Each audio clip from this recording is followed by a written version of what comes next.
bio 20-30 godina, ja sad očekujem neke izbore, znate.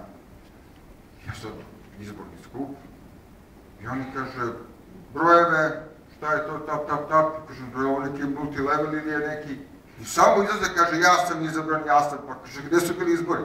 Pa kaže, skupio sam potpisa. Razumete li to? Znači, ako si skupio 20 potpisa, ti si član opštinskog odbora. Nema izbora uopšte, nema predlaganja. Ko je skupio 1000 članova, on je član odbora gradskog. Ko je skupio 5000, on je član, onda sam shvatio da je glavna stvar imati vezu kod sekretara koji ima adrese i telefone, opet se svodi na imenik.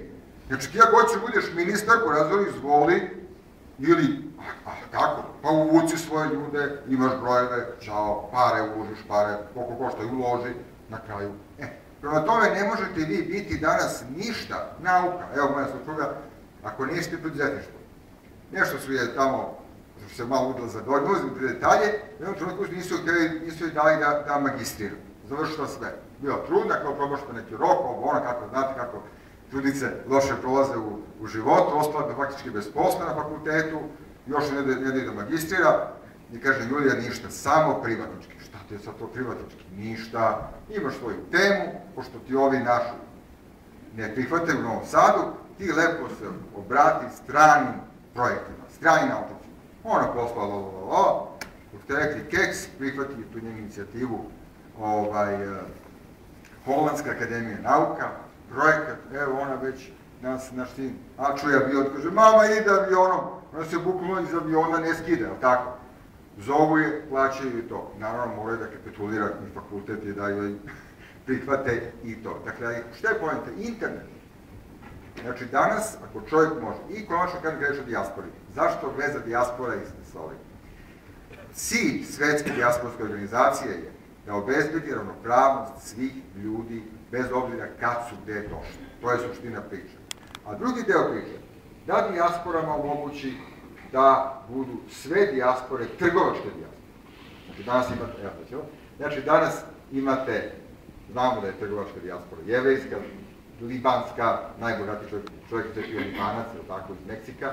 Dakle, ono što je poenta, ovakvi projekti omogućavaju da vi radite ovde, ali sutra odete u Beč, imate ekipu iz Beča koja će da radi bez dozvole, bez ičega, odavde da kontaktirate, odande, dakle, omogućava taj princip.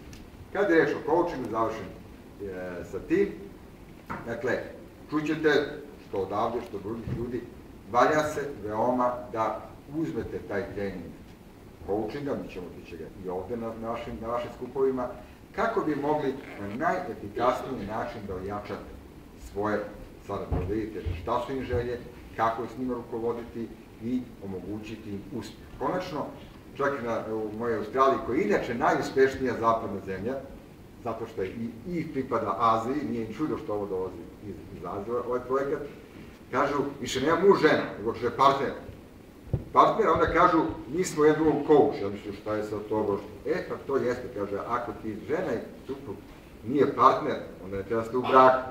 Ako su ljudi partneri, onda su jedan drugom coach, odnosno pokušavaju da saznaju šta ovaj želi, gde su mu talenti, da se uzajamno pomognu. Znači, i vi u vašoj strukturi treba da imate coache odozgo, ali i vi da pomažete vašima maksimalno u tome.